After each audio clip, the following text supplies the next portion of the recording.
嗱，你點解上個站唔停啊？邊一個？前面嗰個咯，我喺前面嗰個站等緊嗰個。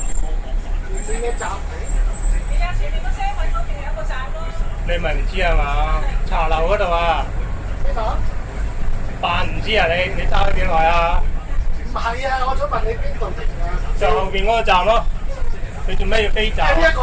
唔係呢個你都想飛啦，你睇唔到我。呢啲巴士逼到埋嚟啊嘛！你再行去右線咁，你呢架咩車啊？公共車嚟噶嘛，你要接客噶嘛。你話你揸私家車啊？你咩名啊？我訪問緊你喎，你知唔知啊？你做咩唔答啊？第二個站你係飛站，咁你不如唔好揸。點解冇嘢講啊？你咩名啊？你個車牌咧？你個行車證咧？行車證都冇掛。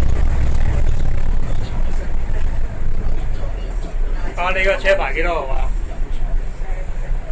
你食硬運輸處投訴㗎啦，老細。咁樣做生意嘅？